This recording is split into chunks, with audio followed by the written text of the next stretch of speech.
Hello guys, welcome back to my YouTube channel. आज इस video lecture में हम लोग फिर से बिहार बोर्ड के अगले टॉपिक को लेकर के आए हैं, जिसमें आज आप पढ़ोगे इलेक्ट्रोकेमिस्ट्री में पूछे गए बिहार बोर्ड के पिछले 5 साल के क्वेश्चन एनालिसिस को। गाइस, मैं जानता हूं कि आप ये बहुत अच्छी तरीके से जानते हो कि मार्केट में बहुत सारे बुक अवेलेबल है, लेकिन कोई भी चैप्टर वाइज एनालिसिस नहीं देता है। और दूसरी चीज़ बाबू, अगर ऑब्जेक्टिव आपको दे रहा है आंसर तो ऑब्जेक्टिव का एक्सप्लेनेशन भी सही नहीं है। एक्सप्लेनेशन भी सही नहीं मतलब एक्सप्लेनेशन तो है ही नहीं, लेकिन यहां पर आप ऑब्जेक्टिव का एक्सप्लेनेशन भी देखोगे और साथ में जो ऑथेंटिक आंसर्स होते हैं बेस्ड ऑन एनसीईआरटी वो मैं बात करने जा रहा हूं। तो आज जो हम लोग सबसे पहले बात करेंगे वो इलेक्ट्रोकेमिस्ट्री में बिहार बोर्ड के पूछे गए पिछले 5 साल के क्वेश्चन एनालिसिस पे बात करेंगे। अगर इससे पहले बाकी 2 वीडियो बन चुके हैं, अगर आपने उस वीडियो को नहीं देखा तो काइंडली इस लिंक को आप क्लिक करेंगे और इस लिंक से आप उस वीडियो को आराम से देख सकते हैं। तो चलते हैं आज के इस वीडियो लेक्चर में। हम लोग सबसे पहले इस टॉपिक पे डिस्कस करेंगे 2021 में पूछे गए कुछ क्वेश्चंस के ऊपर। सबसे पहले आपके स्क्रीन पे ये क्वेश्चंस है, आप क्या करोगे, इस स्क्रीन क्वेश्चन को आप स्क्रीनशॉट ले लोगे, आप बनाओगे, वीडियो को पॉज करोगे and then we will match the answer.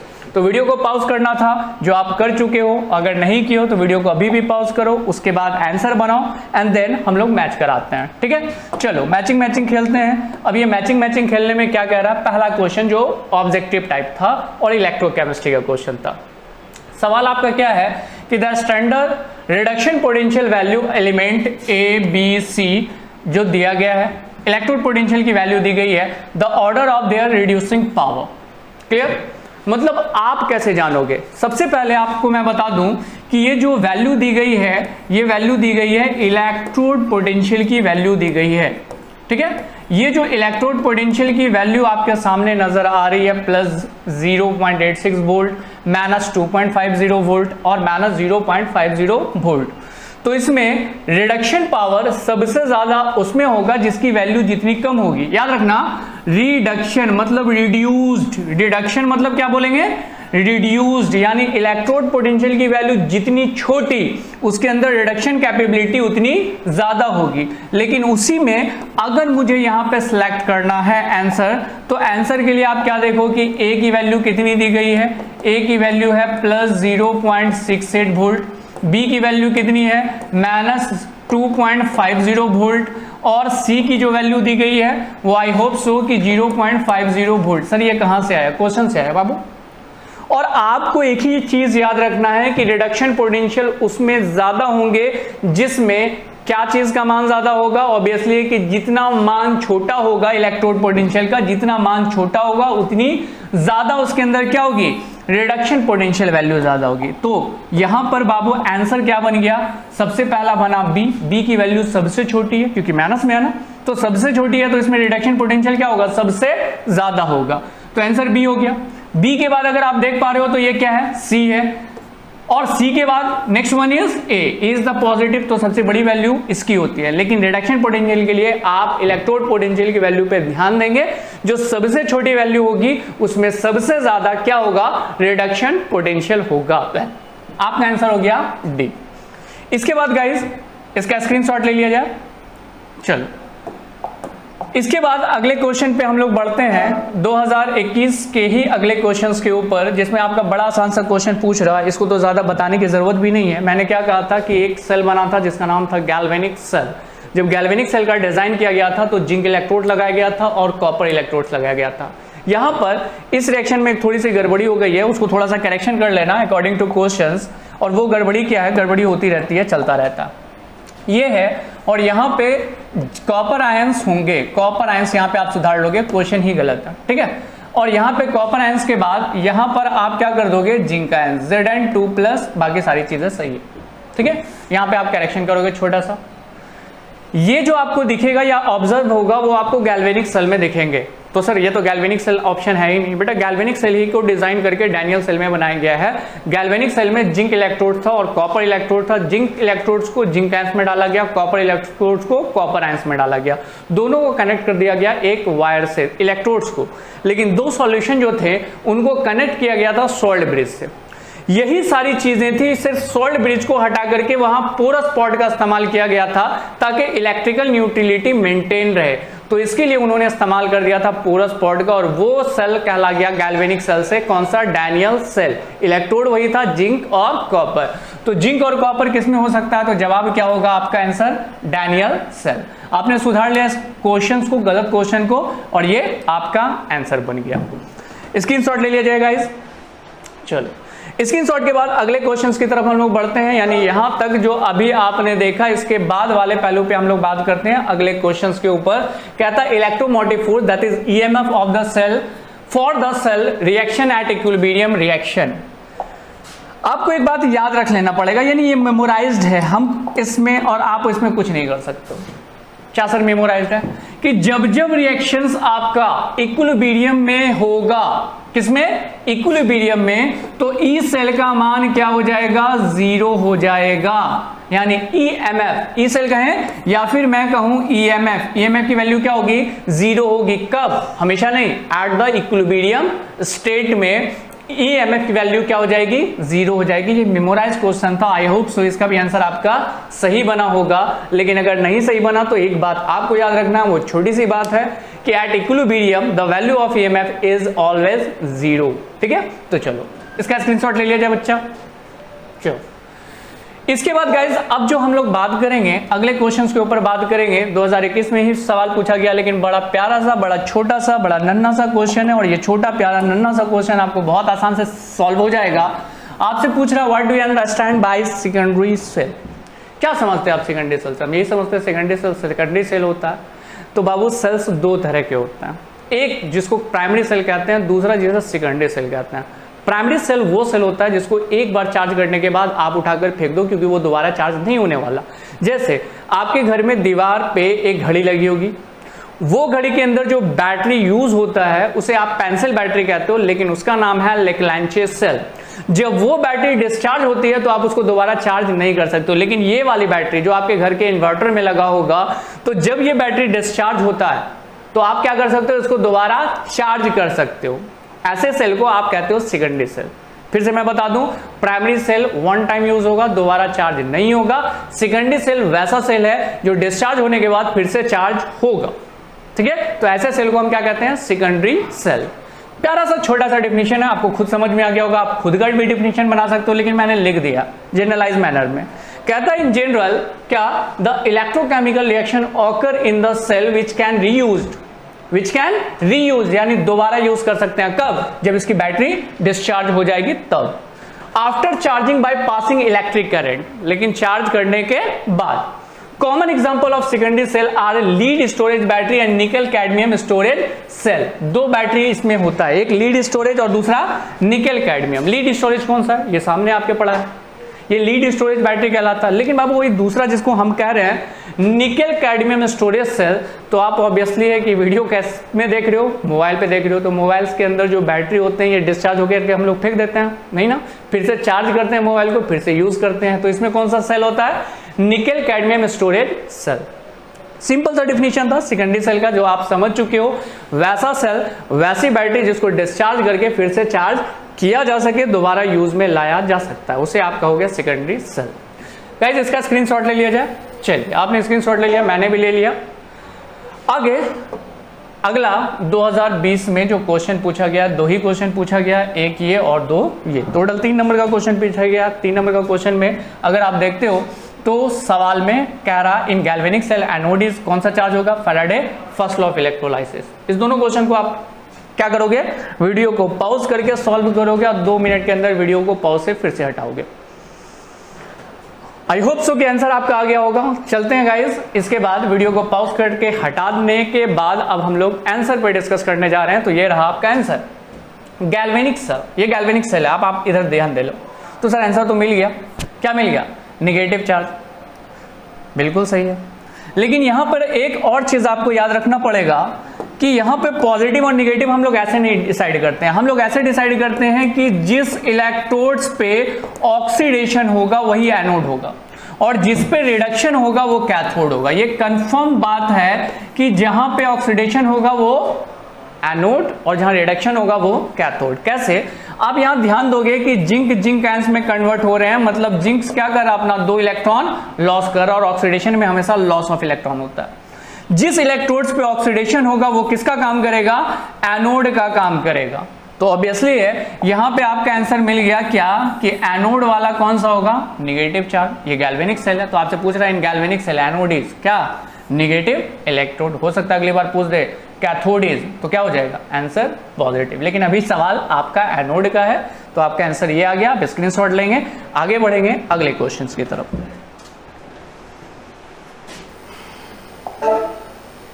Next one आपका है Faraday first law of electrolysis. Electrolysis में आप क्या देखते हो कि जब आप इलेक्ट्रोलाइट्स किसी में एक्वा सॉल्यूशन में डालते हो, दो इलेक्ट्रोड्स लगा देते हो, इलेक्ट्रिक करंट सप्लाई करते हो, तो दोनों जो आयंस के फॉर्म में कैटायंस और एनायंस वो सेपरेट हो जाते हैं। इसी प्रोसेस को आप कहते हो क्या, इलेक्ट्रोलाइसिस। जैसे मैं क्या करता हूं कि ये है आपका वाटर, वाटर में आपने क्या डाल दिया, नमक डाल दिया, या फिर आप नमक को मॉल्टेन स्टेट में ले लेते हो, नमक को पिघला देते हो। तो मैं ये मान रहा हूं कि इसके अंदर गाइस क्या है आपका, इसके अंदर, एक मिनट थोड़ा ज्यादा आगे बढ़ गया, चलो, इसके अंदर आपको एक चीज दिखेगा, वो चीज क्या है सर, तो जब इसके अंदर आप डालोगे इलेक्ट्रोड्स को NaCl को, तो ये Na प्लस में और Cl माइनस में टूट जाएगा। जैसे ही गाइस आप चार्ज सप्लाई करोगे पॉजिटिव और नेगेटिव, आप क्या देखोगे Na प्लस किसकी तरफ जा रहा, निगेटिव की तरफ, और Cl माइनस किसकी तरफ, पॉजिटिव की तरफ। तो Na प्लस जो जाएगा किसके पास जाएगा, निगेटिव वाले के पास जाएगा, और निगेटिव वाला यहां पे हो जाएगा बाबू क्या, कैथोड, और ये एक इलेक्ट्रॉन गेन करके क्या बन जाएगा, sodium in the form of solid. तो सोडियम डिपॉजिट होना स्टार्ट होगा। दूसरा है बाबू क्लोरीन। क्लोरीन क्या करेगा, एनोड के पास जाएगा, और एनोड के पास जाने के बाद ये क्लोरीन अपना एक इलेक्ट्रॉन लॉस करेगा और बन जाएगा हाफ Cl2। और बेटा यही प्रोसेस कहलाता है इलेक्ट्रोलाइसिस। लेकिन सवाल ये उठता है कि फैराडेज ने जो फर्स्ट लॉ ऑफ इलेक्ट्रोलाइसिस दिया या फिर करा, उन्होंने कहा कि weight of deposition of liberation is directly proportional to the charge. Charge कहां से आ रहा है भाई, तो चार्ज यहां से आ रहा है, ये जो आपने डीसी लगा रखा है, इस डीसी में चार्ज की कैपेबिलिटी है कि अगर चार्ज ज्यादा होगा तो W मतलब डिपोजिशन सोडियम का ज्यादा होगा, या फिर क्लोरीन क्या होगा, ज्यादा निकलेगा। मैं क्या बोल रहा हूं कि बेटा जो हम इलेक्ट्रोलाइसिस कर रहे हैं उसमें जो हमने बैटरीज लगा रखे हैं, अगर वो बैटरी ज्यादा चार्ज सप्लाई करेगा तो जाहिर सी बात है डिपोजिशन ज्यादा होगा, किसका, सोडियम का, या फिर क्लोरीन गैस का लिबरेशन ज्यादा होगा। यही बात फैराडे साहब ने अपने फर्स्ट लॉ ऑफ इलेक्ट्रोलाइसिस में कहा। क्या कहता है, the amount of chemical reaction and hence the mass of any substance deposited or liberated at any electrode is directly proportional to the quantity of electricity passed through the electrolytic solution or melt. W is directly proportional to the Q and W is equal to Z into Q. Obviously कि directly proportional को हटाओगे तो आप क्या लगाओगे, Z लगाओगे। Z यहाँ पे electrochemical equivalent है। डेरिवेशन हमें प्रूव करने के लिए नहीं कहा, लेकिन हमने लिख दिया है। मेनली आपको डेफिनेशन लिखना था यहाँ पे कि क्या समझते हैं Faraday first law of electrolysis से। सिंपल सा जवाब है आपका, द डिपोजिशन और liberation is directly proportional to the charge to be supplied in the electrolytic solution. जितना ज्यादा आप चार्ज सप्लाई करोगे डिपोजिशन उतना ज्यादा होगा, जितना कम चार्ज सप्लाई करोगे डिपोजिशन उतना कम होगा। किसका, by the way sodium deposit हो रहा, आप 100 कूलम्स चार्ज सप्लाई कर रहे हो तो डिपोजिशन 1 ग्राम का हुआ, लेकिन अगर इसी चार्ज को आप बढ़ा दिए, कितना, 5000 कूलम चार्ज सप्लाई कर रहे हो, तो ऐसे केस में जो डिपोजिशन होगा वो पहले के कंपैरिजन में क्या होगा, काफी ज्यादा होगा। यही बात फैराडे के फर्स्ट लॉ में मेंशन है। ठीक है, आप देखो बेटा, इसका स्क्रीनशॉट ले लिया जाए और स्क्रीनशॉट लेकर के आप स्टोर कर लो इसको। चलो आगे बढ़ते हैं। इसके बाद ये 2020 का ये लास्ट क्वेश्चन था। लास्ट क्या, बहुत कम क्वेश्चन पूछा, 2021-2020 का क्वेश्चन फटाफट सॉल्व हो गया होगा आपसे। अब बचा क्या, 2019 के क्वेश्चन पे हम लोग बात करेंगे। ये क्वेश्चन आपके सामने है, इस बार थोड़ा नंबर बढ़ा, 5 मार्क्स के लिए इस बार पूछा था। अब आप देख सकते हो, स्क्रीनशॉट ले सकते हो, आंसर बना सकते हो, और फिर हम लोग मिलाएंगे इसके आंसर को। चलते गाइस आगे। 2019 के आंसर के ऊपर Faraday first law of electrolysis is equal to, answer क्या है, 96500। ये मेमोराइज्ड क्वेश्चन है, और ऐसे भी ये 96500 अप्रॉक्स वैल्यू है, एग्जैक्ट वैल्यू नहीं है। और ये 96500 कैसे आता है मैं आपको बता दूं। आप दो चीज को बहुत अच्छी तरीके से जान रहे हो, साइंस के स्टूडेंट ऑब्वियसली है, ये तो हर कोई जान रहा होगा। सबसे पहले आप क्या करो कि चार्ज ले लो, और चार्ज को मल्टीप्लाई कर लो गाइस किससे, एवोगैड्रोस नंबर से। किससे, एवोगैड्रोस नंबर से। जैसे चार्ज को और एवोगैड्रोस नंबर को हम मल्टीप्लाई करेंगे, चार्ज कितना होता है 1.6 इंटू 10⁻⁻19 कूलम और एवोगैड्रोस नंबर होता है 6.022 इंटू 10⁻23। जैसे इस दोनों को हमको मल्टीप्लाई करेंगे, मैं क्या देखूंगा, अप्रॉक्स वैल्यू आपकी आ चुकी है, किसकी, फैराडेज की। ठीक है, तो फैराडेज 1 यूनिट कितना होता है 96500। चलेगा, याद रखने वाली चीज है, आपको याद भी होगा।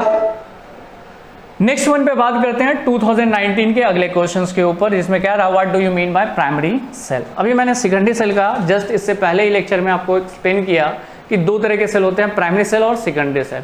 प्राइमरी सेल वैसा होता है जिसको एक बार यूज करो और दोबारा डिस्चार्ज होने के बाद वो यूज नहीं हो सकता, ऐसे को प्राइमरी सेल कहते हैं।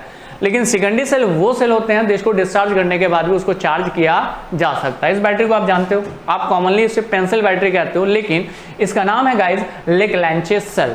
कौन सा सेल है, लेकलैंचे सेल। और दूसरा ये छोटा वाला जो बैटरी आप देख रहे हो इसको मर्क्यूरी सेल कहते हैं।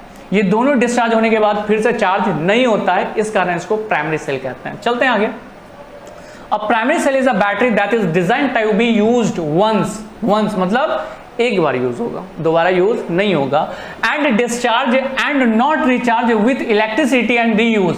The most familiar type of battery is क्या, ड्राई सेल। इस ड्राई सेल के एग्जांपल में हम बात करते हैं तो पहला होता है लेकलैंचे सेल और दूसरा होता है गाइस मर्क्यूरी सेल। ये दो सेल्स यहाँ पे होंगे, पहला आपका क्या है लेकलैंचे सेल और दूसरा कौन सा गाइस, मर्क्यूरी सेल। इस दो सेल पे ध्यान देंगे और इसका आप फोटो खींचेंगे। आपने क्या देखा, क्वेश्चंस में दो तरह के क्वेश्चन पूछे जाने, पहला है गाइस प्राइमरी सेल और दूसरा कौन सा, सेकेंडरी सेल। दोनों आप समझ चुके हैं, प्राइमरी सेल और सेकेंडरी सेल। इसके बाद हम लोग अगले क्वेश्चंस की तरफ बढ़ रहे हैं।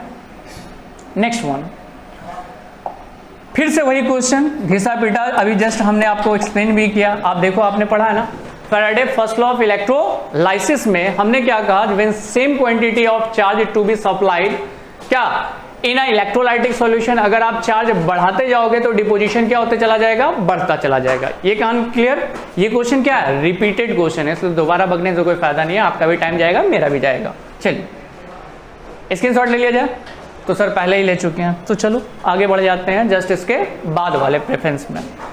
इसके बाद गाइस हम लोग अगले क्वेश्चंस की तरफ बढ़ते हैं। इसके बाद 2018 का क्वेश्चन है, लास्ट क्वेश्चन। ये एक तो हुआ 3 क्वेश्चन, इसमें और थोड़े ज़्यादा क्वेश्चन पूछे गए हैं। एक और आपको प्लेट का स्क्रीनशॉट लेना पड़ेगा। आपने इसका स्क्रीनशॉट ले लिया, नाउ नेक्स्ट वन, अब आप इसका स्क्रीनशॉट लेंगे, मतलब दोनों का स्क्रीनशॉट ले लो और इसको वीडियो को थोड़ी ज़्यादा देर के लिए पॉज करना क्योंकि टाइम लगेगा बनाने में। उसके बाद फिर हम लोग आंसर पे डिस्कस करेंगे। योर टाइम स्टार्ट नाउ, टिक टिक टिक टिक टिक। इसके बाद गाइज हम लोग आंसर की तरफ बढ़ते हैं और ये आंसर में सबसे पहला आंसर आपके सामने है, dilute solution of sodium fluoride is electrolysed the product at the anode cathode earth. Simple सी बात है कि आपको क्या इसमें निकालना है, इसमें आपको प्रोडक्ट बनाना है इलेक्ट्रोलाइसिस का। एक्वा सॉल्यूशन है, एक्वा सॉल्यूशन है तो मतलब वाटर भी होगा और वाटर के अंदर हम क्या डाल रहे हैं, सोडियम फ्लोराइड। जैसे हम सोडियम फ्लोराइड डाल रहे हैं, आप देखो यहाँ पे सोडियम जाएगा इस वाटर में और टूट जाएगा कहाँ, Na+ में। Na+ में टूटा, फ्लोरीन किस में टूटेगा, F- में। दूसरी तरफ क्या डाल रहे हो आप, क्या देखे हो, पानी के अंदर डाल रहे हैं ना, तो पानी में वाटर भी डिसोसिएट करेगा H+ में और OH- में। ऑब्वियसली है कि जब आप इलेक्ट्रिसिटी सप्लाई कर रहे हो तो एक तरफ पॉजिटिव और दूसरी तरफ क्या सप्लाई करोगे, निगेटिव। मतलब एक कैथोड है आपके पास तो दूसरा क्या है गाइस, एनोड। नेक्स्ट वन पे अगर आप ध्यान दोगे तो जो सोडियम है और हाइड्रोजन है दोनों इस तरफ आएगा, लेकिन बाबू प्रोडक्ट जो बनेगा वो हाइड्रोजन का बनेगा। किससे, सोडियम के कंपैरिजन से प्रोडक्ट पहले किसका बनेगा, हाइड्रोजन का बनेगा। तो मतलब सोडियम जब तक डिपॉजिट होगा उससे पहले हाइड्रोजन का डिपोजिशन हो जाएगा, क्योंकि हाइड्रोजन का रिडक्शन पोटेंशियल ज्यादा होता है। जैसे ये हाइड्रोजन आएगा यहां से आपका हाइड्रोजन गैस निकलना स्टार्ट हो जाएगा, ना कि सोडियम का प्रोडक्ट बनेगा। वैसे ही फ्लोरीन और हाइड्रोक्साइड में बात करते हैं तो फ्लोरीन में अगर आप देखते हो तो फ्लोरीन के अंदर ज्यादा कैपेबिलिटी है, क्या चीज की, ऑक्सीडेशन पोटेंशियल की, इसलिए फ्लोरीन यहाँ पे जाएगा और फिर यहाँ पे कौन सा गैस निकलना स्टार्ट कर देगा, फ्लोरीन गैस। तो राइट आंसर आपका क्या बन गया? B, that is a part of the electrolysis. कि कौन से प्रोडक्ट बनेंगे इसके लिए आपको इलेक्ट्रोड पोटेंशियल वैल्यू याद रखनी पड़ेगी कि सोडियम और हाइड्रोजन में रिडक्शन पोटेंशियल ज्यादा किसका होगा? हाइड्रोजन का। और फ्लोरीन और हाइड्रोक्साइड में रिडक्शन पोटेंशियल किसका ज्यादा होगा? तो फ्लोरीन का। क्लियर है? चलो इसका स्क्रीनशॉट लेते हैं, इसके आगे बढ़ते हैं। नेक्स्ट जो क्वेश्चन है आपका वो क्या कह रहा? अब बात समझो। Correct order of equivalent conductance at infinite dilution of lithium chloride, sodium chloride and potassium chloride. बाबू आप रिएक्टिविटी में ध्यान देना ना, आंसर आपका खुद मिल जाएगा। रिएक्टिविटी में आपको कौन से मेटल? क्लोरीन तो तीनों में कॉमन है, क्लोरीन तीनों में कॉमन है, लेकिन मेटल पे अगर ध्यान दे तो सबसे ज्यादा रिएक्टिव मेटल कौन है? आप इतना देख ले, पोटासियम। उसके बाद रिएक्टिविटी किसकी आती है? सोडियम। उसके बाद रिएक्टिविटी किसकी आती है? लिथियम की। तो इक्विवेलेंट कंडक्टिविटी सबसे ज्यादा किसमें होगी? पोटासियम में। क्यों? क्योंकि ये बेटा रिएक्टिव मेटल्स है, रिएक्टिव मेटल है तो इसमें डिसोसिएशन अच्छे होंगे। सोडियम क्लोराइड इसमें भी डिसोसिएशन होगा, लेकिन उससे अच्छा किसमें होगा? पोटासियम में। लेकिन सबसे कम अगर इक्विवेलेंट कंडक्टेंस की कैपेबिलिटी अगर किसी में मिलेगी तो वो हमें किसमें मिलेगी? लिथियम में मिलेगी। इतना सा खाली बात याद रखना, रिएक्टिविटी ऑर्डर पे सबसे ज्यादा रिएक्टिव पोटासियम, उसके बाद सोडियम, उसके बाद लिथियम। आंसर आपका आ जाएगा। ठीक है, चलो स्क्रीनशॉट ले लिया जाएगा इसका। इसके बाद नेक्स्ट क्वेश्चन की तरफ बढ़ते हैं, जो थर्ड नंबर क्वेश्चन है हमारा। थर्ड क्वेश्चन कहता है क्या? ध्यान देना, थोड़ा सा मजेदार क्वेश्चन है और थोड़ा सा ज्यादा नहीं। The equivalent conductance of saturated barium sulphate is 400 ohms. क्या दिया हुआ आपका?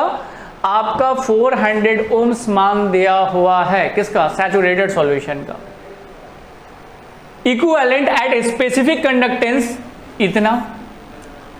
The KP of barium sulphate is, आपको क्या निकालना? केपी की वैल्यू निकालनी है। ठीक है, अब इसके लिए हम क्या करेंगे? आप पढ़े हो, अगर आप पढ़े हो तो आपका आंसर बिल्कुल आंसर आ जाएगा। आप ध्यान देना, ये क्या है? लैम्डा इक्यू। क्या है? लैम्डा इक्यू, जिसको आप कह सकते हैं इक्विवेलेंट कंडक्टेंस। इक्विवेलेंट कंडक्टेंस का फॉर्मूला होता है कप्पा। ये के नहीं है, ये कप्पा पढ़ेंगे हम लोग। Kappa into 1000 by M into 2। M का मतलब क्या होता है गाइस? Molar mass. और एम इंटू 2 यहाँ क्यों लिखे? यहाँ हमें लिखना चाहिए था नॉर्मेलिटी। क्या लिखना था? नॉर्मेलिटी। लेकिन नॉर्मेलिटी निकालने का फॉर्मूला होता है मोलरिटी इंटू इक्विवेलेंट नंबर। और यहाँ पे जो मोलरिटी आपकी आएगी उसी को आप इक्विवेलेंट नंबर से डिसाइड कर लो। सर इक्विवेलेंट नंबर कैसे डिसाइड करेंगे? यहाँ देख बैरियम सल्फेट है और जब ये डिसोसिएट करेगा तो ये बैरियम कितने प्लस में चेंज होगा? 2 प्लस में। तो m जितना आएगा उसको 2 से मल्टीप्लाई कर दे, आ जाएगा आंसर नॉर्मेलिटी का। तो m इंटू 2 कर देंगे। क्यों ऐसा क्यों कर रहे हैं सर? नॉर्मेलिटी ही डायरेक्ट क्यों नहीं बना रहे? क्योंकि हमारा जो क्वेश्चंस में आप पढ़ोगे तो हमारे नॉर्मेलिटी से हम इसको डिसाइड कर सकते हैं। क्या? नॉर्मेलिटी। अब इसी की वैल्यू हम पुट अप करते हैं। इसकी वैल्यू कितनी दी गई है अगर हम क्वेश्चन में देखते हैं तो 8 इंटू 10 टू द पावर 5। कौन सा? स्पेसिफिक कंडक्टेंस, या इसको कंडक्टिविटी भी कहते हैं लोग, चलेगा।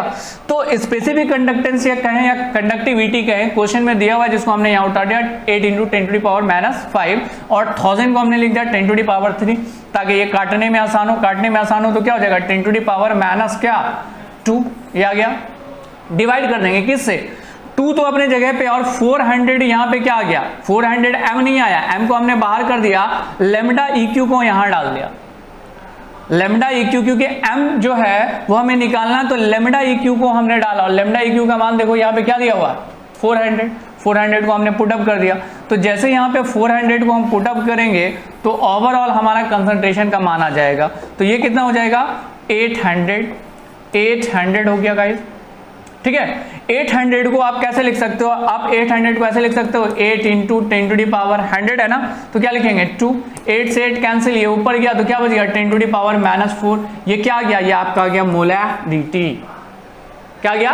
मोलरिटी। और जैसे मोलरिटी आपका आया तो यहां पे आप जान रहे हो कि ये बैरियम सल्फेट जब डिसोसिएट कर रहा तो 2 फॉर्म में डिसोसिएट कर रहा, Ba2+ और दूसरा कौन? SO4 2-। बड़ा आसान है क्वेश्चन, अगर आप पढ़े हो क्या? Conductivity, specific conductivity, resistance, resistivity, एकदम उसके बाद फिर रगड़ दोगे क्वेश्चन को, कुछ दम नहीं है क्वेश्चन में। बात करते हैं मोलरिटी इज इक्वल टू कितना आ रहा है? 10 टू दी पावर -4। और वैसे ही KSP अगर निकालना है तो Ba प्लस SO4- दोनों को मोलरिटी से दुगना कर देंगे और दुगना का मतलब यहाँ पे क्या हो जाएगा? 10 टू दी पावर -8 m²। ये आपका आंसर बन गया किसका? आपका आंसर आ गया इक्विवेलेंट कंडक्टेंस जो आपका दिया हुआ था उसमें आपने किसका मान निकाल दिया, Kp का मान निकाल दिया। ज्यादा थोड़ा गिना गया इसलिए मैं हटा देता हूं। ऐसे केस में आप इसको ही डायरेक्ट स्क्रीनशॉट बना लो, क्वेश्चन काफी आसान सा है, आंसर आपका आसान तरीके से सॉल्व भी हो गया। थर्ड के बाद गाइस अगले क्वेश्चन में हम आते हैं। क्वेश्चन नंबर 4 में कहता है define electrode and electrode potential. यहाँ पे जो आपको डिफाइन करना वो इलेक्ट्रोड डिफाइन करना और इलेक्ट्रोड पोटेंशियल डिफाइन करना। तो मैं सबसे पहले बात कर रहा हूं इलेक्ट्रोड के बारे में और उसके बाद बात करूंगा किसके बारे में, इलेक्ट्रोड पोटेंशियल के बारे में। इलेक्ट्रोड क्या है, जनरली हर कोई जान रहा होगा। An electrode is a solid electric conductor that carries electric current in the electrolytic solution. They are two types, anode and cathode. Anode वो पार्ट होगा जहां क्या होगा, ऑक्सीडेशन, और कैथोड वो पार्ट होगा जहां क्या होगा, रिडक्शन। तो इलेक्ट्रोलाइट्स का मतलब क्या हुआ कि बेटा आपने एक कंटेनर ले लिया, एक कंटेनर में एक तरफ पॉजिटिव चार्ज और दूसरी तरफ कौन सा चार्ज, निगेटिव चार्ज आपने डाल दिया। तो पॉजिटिव निगेटिव दोनों मिला करके आप इसको क्या बोलोगे, कैथोड और एनोड। दूसरे में आते हैं जिसको आप कह रहे हो इलेक्ट्रोड पोटेंशियल। तो इलेक्ट्रोड पोटेंशियल कहलाता है मेटल और मेटल आयंस के बीच में जो पोटेंशियल डिफरेंस होता है, या फिर मेटल आयंस से मेटल के बीच में जो पोटेंशियल डिफरेंस होता है, उस पोटेंशियल डिफरेंस को हम नाम देते हैं बेटा क्या, electrode potential. That is standard electrode potential. कब कहेंगे, जब ये स्टैंडर्ड होगा, लेकिन अभी सिंपल इलेक्ट्रोड पोटेंशियल ही बोला। आप इसका स्क्रीनशॉट लो।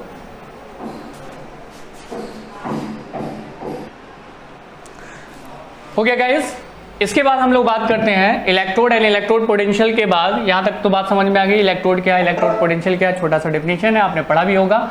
आगे बात करते हैं specific conductance and equivalent conductance.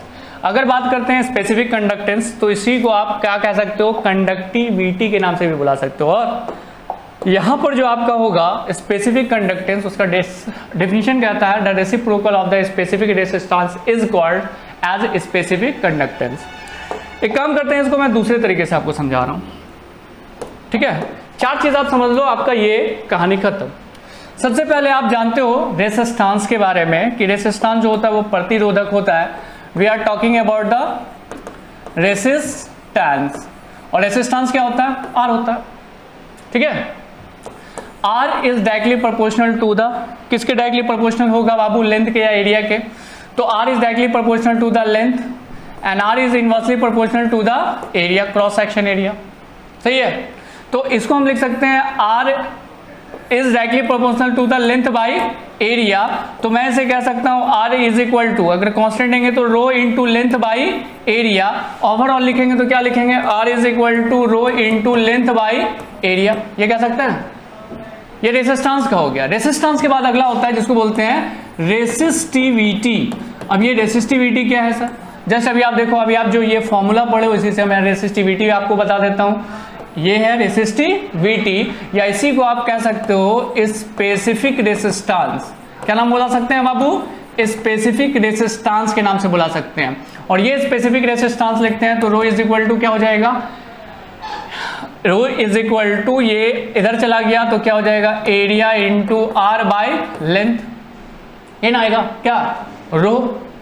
ये स्पेसिफिक रेसिस्टेंस हुआ। उसके बाद है गाइस अगला जिसको आप क्या नाम दोगे, कंडक्टिविटी। और कंडक्टिविटी को कहोगे जी। तो यहां पे जी इज इक्वल टू जो होता है ये रेसिप्रोकल होता है किसका, रेसिस्टेंस का। कौन, जी, दैट इज कंडक्टेंस। एक मिनट, कंडक्टिविटी हो गया, उल्टा लिखा गया, कंडक्टेंस, CONDUCTANCE, कंडक्टेंस। उसके बाद अगला हो जाएगा जिसको आप कहोगे कंडक्टिविटी या स्पेसिफिक कंडक्टिविटी कह सकते हैं। तो स्पेसिफिक कंडक्टिविटी जो होता है उसको डिनोट करते हैं कप्पा से, और ये रेसिप्रोकल होता है किसका, रेसिस्टिविटी का। यही 4 चीज है जिसको आपको समझना, और इसी से बाबू सवाल भी पूछे गए हैं। पहला कह रहा है स्पेसिफिक कंडक्टेंस, सिंपल है। स्पेसिफिक कंडक्टेंस को क्या जैसे रिप्रेजेंट कर रहे हैं, कप्पा से, और कप्पा निकालने का फॉर्मूला होता है conductivity is equal to cell constant into conductance. ये भी एक तरीका। एक तरीका तो अभी हमने आपको बताया कि kappa is equal to 1 upon क्या, रेसिस्टिविटी, ऐसे भी आ जाएगा आपका। दूसरा बात करते हैं इक्विवेलेंट कंडक्टेंस। इक्विवेलेंट कंडक्टेंस जो निकालना है वो क्या करना है, कप्पा को इनटू वी वॉल्यूम से मल्टीप्लाई कर दोगे, आपका आ जाएगा इक्विवेलेंट कंडक्टेंस। अब क्या है, एक मेरे पास सॉल्यूशन है और इस सॉल्यूशन में मैंने 2 इलेक्ट्रोड्स बना रखे हैं, पॉजिटिव और दूसरा गाइस निगेटिव। अब इसमें जो हमने सॉल्यूशन डाल रखा है वो सॉल्यूशन क्या है, 1n, मतलब नॉर्मेलिटी कितनी है इसकी, 1n है, नॉर्मेलिटी 1n है, और उसमें जो कंडक्टिविटी हमें मिल रही है उस कंडक्टिविटी को हम नाम देंगे इक्विवेलेंट कंडक्टिविटी। फिर से बात समझ लेना, इक्विवेलेंट कंडक्टिविटी वो कंडक्टिविटी जिसमें सॉल्यूशन का जो आपका वैल्यू है वो क्या है, 1n है, मतलब वो सॉल्यूशन 1 नॉर्मेलिटी है और उसमें जो कंडक्टिविटी आपको मिलेगी उसे आप कहोगे इक्विवेलेंट कंडक्टिविटी। तो छोटा ये दो डेफिनेशन आपका ये कंप्लीट करता है 2018 के इस क्वेश्चन को। अब जल्दी से इसका स्क्रीनशॉट ले लेंगे। इस क्वेश्चन के बाद हम लोग आगे बढ़ते हैं बाबू 2018 के अगले क्वेश्चंस के ऊपर, जो बड़ा आसान सा क्वेश्चन है। देखा जाए 2 मिनट लगेगा, बन जाएगा, कुछ खास नहीं है क्वेश्चन में। Fe2 प्लस में कन्वर्ट हो रहा, मतलब यहां पे अगर मैं Fe लूं तो Fe2 में कन्वर्ट होगा। ये किसका काम करेगा, एनोड का।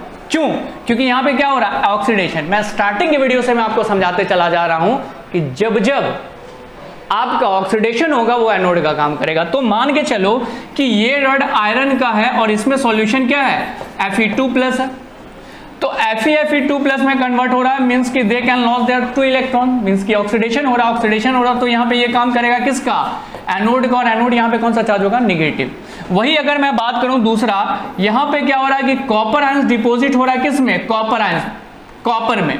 क्यों, क्योंकि ये क्या कर रहा है, 2 इलेक्ट्रॉन गेन कर रहा, और गेन जहां हो वहां पे रिडक्शन होते हैं, और रिडक्शन वाला इलेक्ट्रोड्स कहलाता है कैथोड। तो 2 इलेक्ट्रोड्स, एक एनोड और एक, वही चीज मैंने लिखा है एनोड, और यहाँ पे क्या होगा, कैथोड, क्योंकि आपका सवाल कह रहा है construct the electric cell of the following reaction. एक सेल आपने बना लिया, वैसे दूसरा सेल बना लो, Fe2 प्लस Fe3 प्लस किसमें चेंज हो रहा, Fe2 प्लस में। नहीं, यहां पर एक चीज क्वेश्चन में मिस्टेक है, यहां पे एक जगह पे ये चीज होना चाहिए, क्या होना चाहिए, Fe2 प्लस में कन्वर्ट हो रहा है, यहां पे माइनस होना चाहिए, माइनस, ठीक है, 2Cl माइनस, जो किसमें चेंज हो जाएगा, क्लोरीन में। तो ये एनोड का काम कर रहा है और ये कैथोड का काम कर रहा है, इसी को बोलते हैं construct of the sales.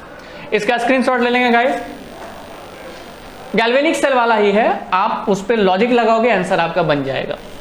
Next, इसके बाद अगले क्वेश्चन में बढ़ते हैं 2017 का। ये 2 क्वेश्चन है, Faraday second law, specific conductivity and molar conductivity. ध्यान देना मैं क्या बोल रहा हूं, आंसर बड़ा आसान है।